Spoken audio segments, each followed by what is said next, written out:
Good evening and welcome to Read Aloud 3 with you, me, and the Trinity. And we are going to be reading chapter 19 of 2 Samuel this evening. Happy Sunday. Joab rebukes the king. Okay, remember the king is in mourning for his son Absalom. That's where we left off on chapter 18. Word soon reached Joab. And it's Joab's fault that he has died, remember. Okay. Been killed. He was hanging in the tree, but yeah, he made sure that he finished the job. So, word reached Joab that the king was weeping and mourning for Absalom. As all the people heard of the king's deep grief for his son, the joy of that day's victory was turned into deep sadness. They crept back into the town that day as though they were ashamed and had deserted in battle. The king covered his face with his hands and kept on crying. "Oh, my son, Absalom. Oh, Absalom, my son, my son." He gave very specific instructions to his men to guard his son, even though his son was leading this revolt, basically. But I can't help but think that, and I kind of made this indication in the title of my last video as I thought of it, is that King David may be reflecting at this point back on all of the kind of not so good decisions that he made in reference to his son Absalom, and now that he's dead and he wasn't able to protect him after all, as he did attempt to, he's mourning even more heavily and in regret, I would imagine, for some of those things.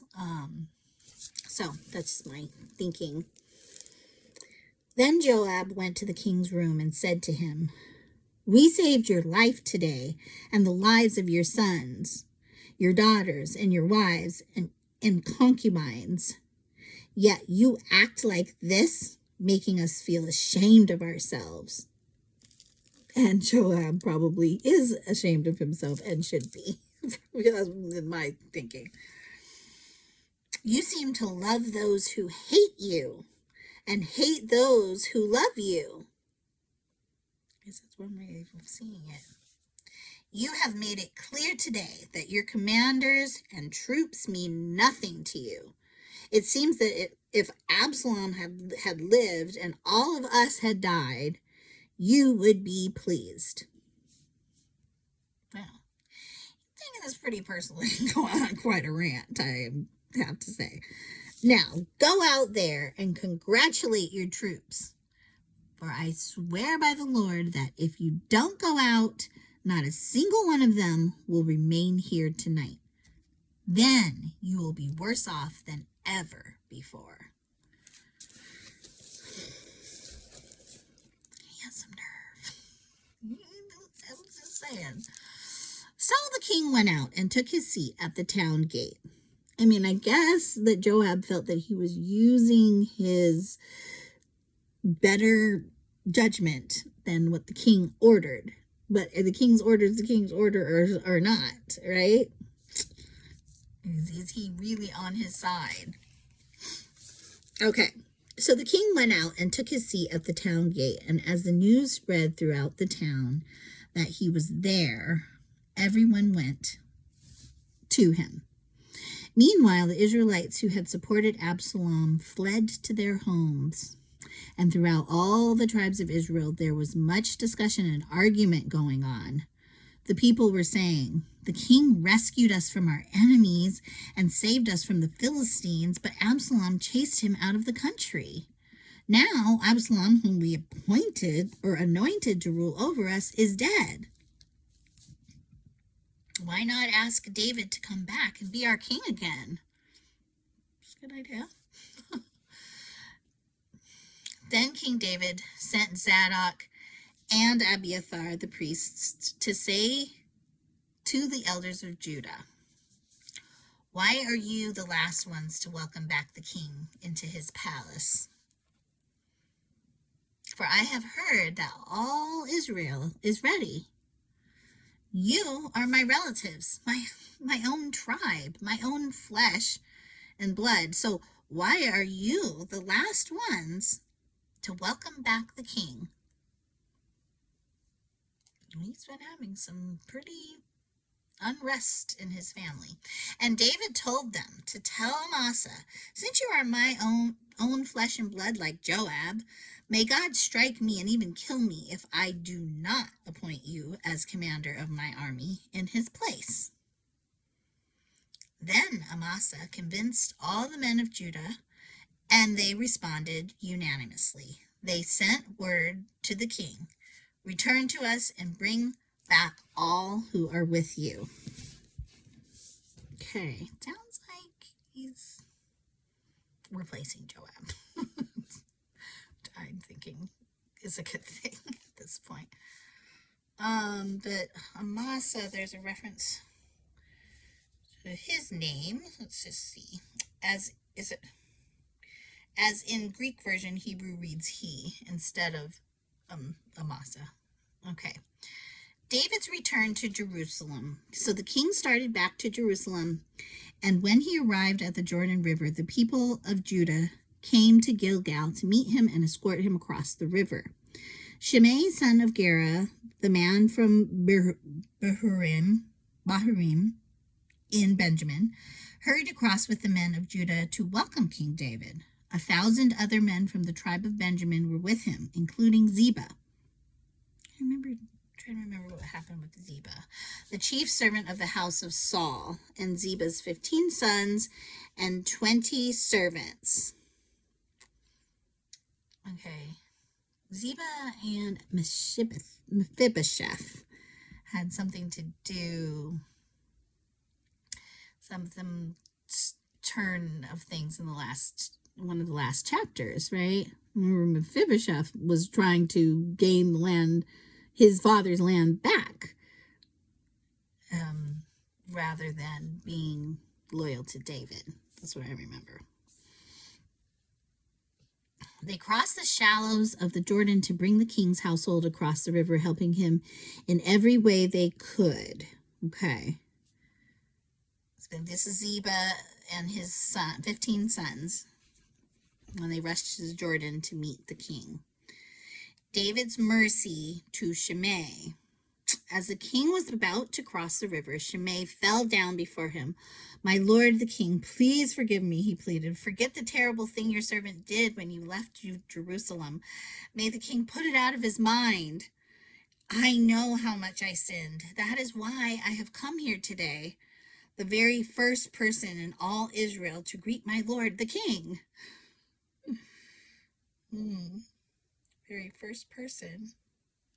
And then the reference says, Hebrew says, "in the house of Joseph."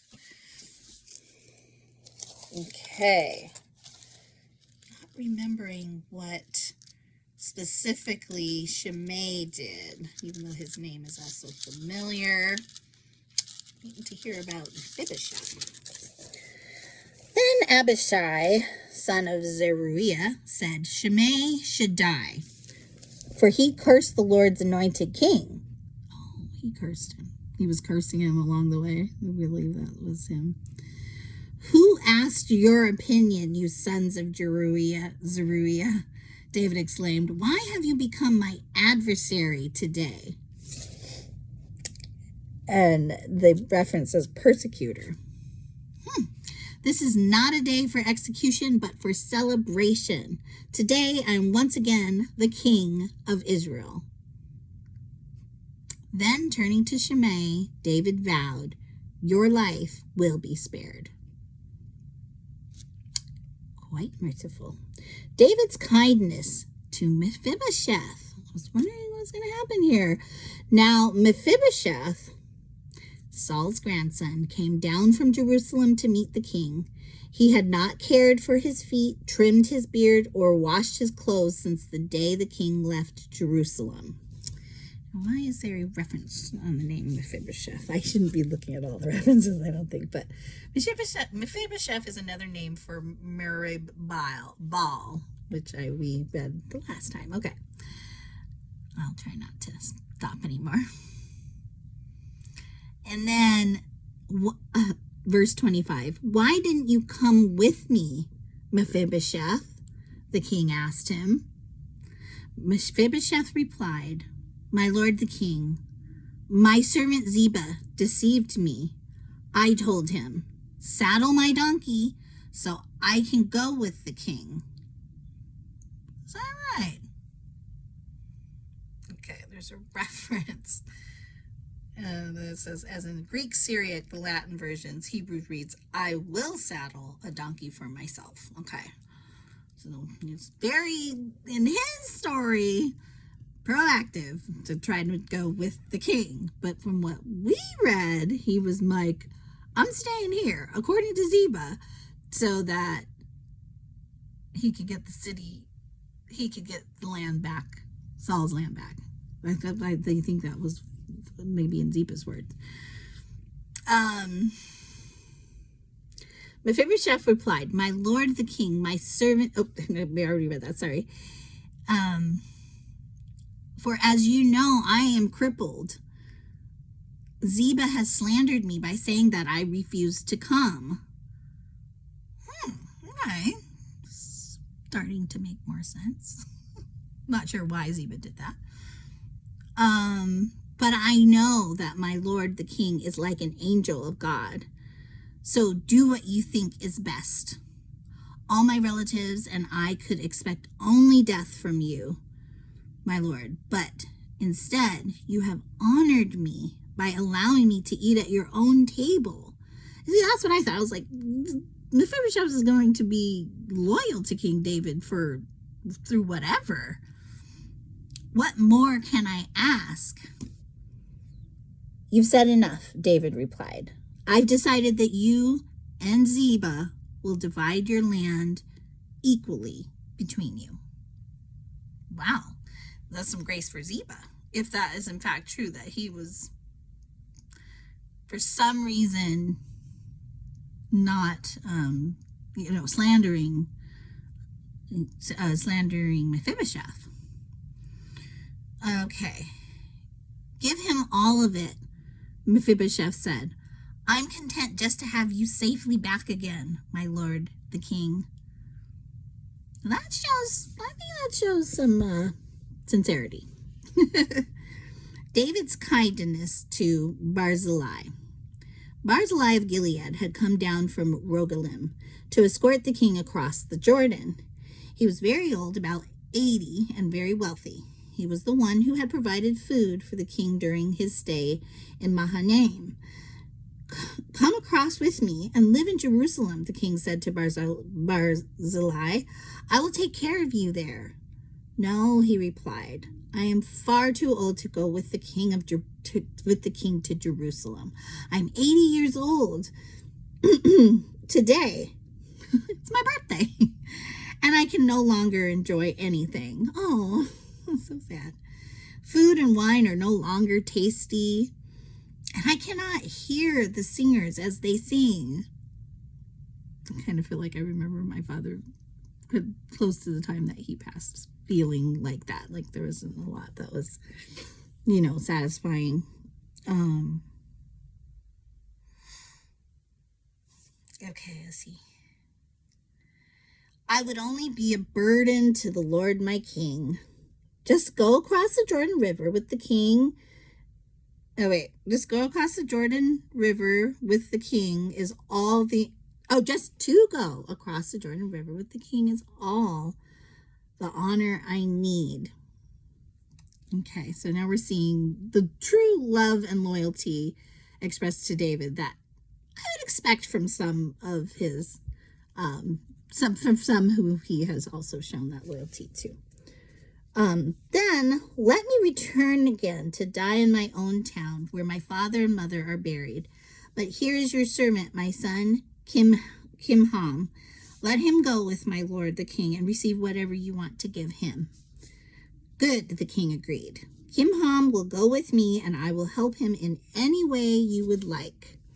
And I will do for you anything you want. So all the people crossed the Jordan with the king. After David had blessed and embraced him, Barzillai returned to his own home. The king then crossed over to Gilgal, taking Kimham with him. All the troops of Judah and half the troops of Israel escorted the king on his way. An argument over the king. We aren't going to get through this chapter without some division here. But all the men of Israel complained to the king. The men of Judah stole the king and didn't give us the honor of helping take you, your household, and all your men across the Jordan. The men of Judah replied, the king is one of our own kinsmen. Why should this make you angry? We haven't eaten any of the king's food or received any special favors. But there are 10 tribes in Israel, the others replied. So we have 10 times as much right to the king as you do. What right do you have to treat us with such contempt? Weren't we the first to speak of bringing him back to be our king again? The argument continued back and forth, and the men of Judah spoke even more harshly than the men of Israel. Whew, okay. I'm trying to keep, Judah and Israel, all the, the divisions of the lands straight. It says, meanwhile, the Israelites who had supported Absalom fled to their homes, and throughout all the tribes of Israel, there was such discussion and argument going on. I'm going back in the chapter a little bit. The people were saying, the king rescued us from our enemies and saved us from the Philistines, but Absalom chased him out of the country. Now Absalom, whom we anointed to rule over us, is dead. Why not ask King David? So these are the people to come back and be our king again, the people of Israel. But then it says, then King David sent Zadok and Abiathar the priests to say to the elders of Judah, why are you the last ones to welcome me back? Remember? So now it's Judah who's having some complaints, right? It sounded like. The men of Judah replied, the king is one of our own king's men. Why should this make you... Oh, no. Oh, okay. So it was the ones who were of Judah that kind of the king had to kind of talk back into it. Like, you're my kinsman. Come on. Like, why are you so slow?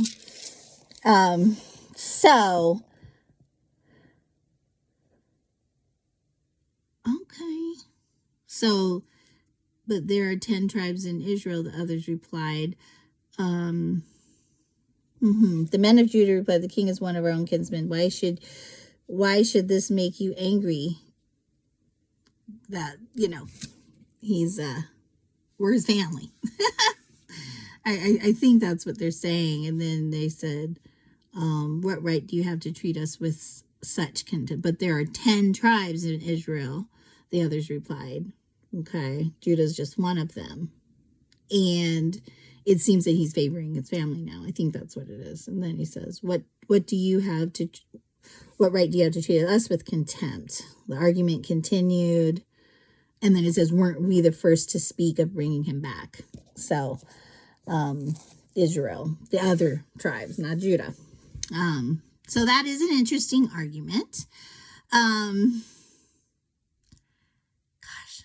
I have lots of questions in my mind, but we'll see. Like I said, there's been a lot of family unrest between David and his sons, and things have gone awry. And now he's like, hey, kind of like, I'm not having this anymore. Like, you're my family. You need to act like it. And You know, he's taken maybe the first step to treat them like his kinsmen, right?